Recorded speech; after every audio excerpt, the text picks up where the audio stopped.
ఒకవేళ బీజేపీ గనుక వస్తే ఆ పరిస్థితి, బీజేపీ గనుక కలిస్తే బీజేపీ గొడుక్కుంది. ఇద్దరికీ ఇష్టం ఉండదు ఆబ్వియస్గా. కిషన్ రెడ్డికి ఇష్టం ఉండదు, డాక్టర్ లక్ష్మణ్కి అయితే అస్సలు ఇష్టం ఉండదు, కొంతమందికి ఆ పార్టీలో వాళ్ళే ఇష్టం ఉండదు.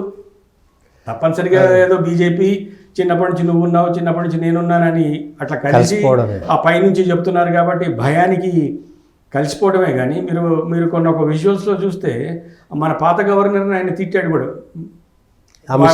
అమిత్ షా ఆమె తిట్టాడు, నువ్వు సరిగ్గా అక్కడ గొడవలు పెడుతున్నావు. మన దగ్గర కూడా ఇంకా తిట్టలేదు, కానీ ఆల్మోస్ట్ అదే పరిస్థితి ఉంటుంది. బయటికి చూస్తే అందరు స్టేజ్ మీద కూర్చుంటారు, ప్రెస్ మీట్లు పెడతారు, అది కానీ మళ్ళీ లోపల ఎవరి కత్తులు వాళ్ళ దగ్గరే ఉంటాయి. అవును, దానికి బండి సంజయ్ని పీకేసిన అదే ఎగ్జాంపుల్. ఇక్కడ నుంచి ఫీడ్బ్యాక్ లేని బండి సంజయ్ని ఏం జరపరు కదా, ఏదో చేశాడని చెప్తేనే కదా జరిపింది. కొంచెం మంచి ఊపులోకి వచ్చే టైంలో అప్పుడు డిస్టర్బ్ చేసి కూర్చున్నారు. అంతే, అది ఎంత ఘోరంగా ఉన్న పరిస్థితి. సగం మంది కిషన్ రెడ్డి వస్తే కొంతమంది అనుకున్నారు, కానీ ఎవరికి డైజెస్ట్ కాల. గెలిచే టైంకి ప్లేయర్ని కూర్చోబెట్టేస్తే ఇదేంటి అని అనుకున్నారు. దాని రిజల్ట్ ఆబ్వియస్గా కనిపించింది. సరే 8 సీట్లు వచ్చినాయి, కొంత పార్లమెంట్లో కూడా బాగానే ఉంది, కొంత ఒక స్టేజ్కి వచ్చింది.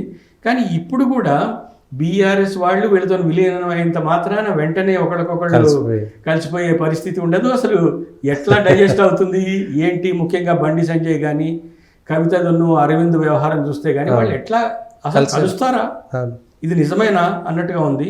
కానీ బీఆర్ఎస్ వైపు ఉన్న విపత్కర పరిస్థితులు చూస్తే మాత్రం కరప్షన్స్, డ్యామ్లు కూలిపోవటం, అది లిక్కర్ స్కామ్ అని, ల్యాండ్స్ అని, ధరణి అని, ఇవన్నీ చూస్తే మాత్రం పాత సిఎస్ చేసిన డీలింగ్స్ కానీ ఇవన్నీ చూస్తే మాత్రం సేమ్ ఎట్లయితే చంద్రబాబు నాయుడు తన ఎంపీలను సరెండర్ చేసేసాడో రైడ్లు అయినప్పుడు, ఎంపీల మీద ఈడీ రైడ్లు అయినప్పుడు సరెండర్ చేసేసాడు. రాజ్యసభ సభ్యులందరూ బీజేపీలో చేరిపోయారు, ఇప్పటికీ ఉన్నారు, అది సెట్ అయిపోయింది, ఇప్పుడు కలిసిపోయారు.